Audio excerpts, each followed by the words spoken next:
Монументальный комплекс воинам Великой Отечественной войны был открыт в 1995 году в честь 50-летия Великой Победы. Авторы комплекса – скульптор Валерий Пирожков и архитектор Василий Тоскин. Монументальный комплекс посвящен павшим землякам в боях во время Великой Отечественной войны. Скульптурная композиция представляет собой воплощенные в бронзе фигуры воинов-акмолинцев. Неотъемлемой частью композиции является памятная стена с надписью «Мужеству и доблести воинов-земляков посвящается».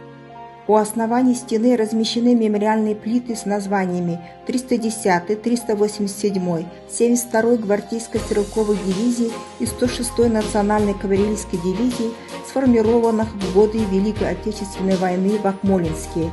Завершает композицию стелы, в центре которой изображен Орден Отечественной войны.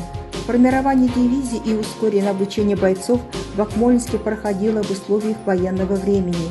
Площадь города и прилегающие улицы были заполнены прибывающими добровольцами и мобилизованными. Городской совет депутатов, трудящихся города Акмолинска, под временной казармой выделял школы, здание почтово-телеграфной конторы, дом пионеров и церковь. В ходе формирования дивизии из Акмолинска было призвано 9783 человек. Из 9783 акмолинцев, ушедших на фронт за все годы войны, не вернулось 7414. 38 воинов-акмолинцев были удостоены звания Героя Советского Союза. В этом году отмечается знаменательная дата – 75-летие Победы в Великой Отечественной войне.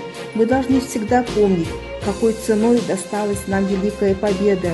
Каждое поколение обязано помнить героев, чтить их подвиги и всеми силами стараться сохранить мир, который нам достался ценой их жизни.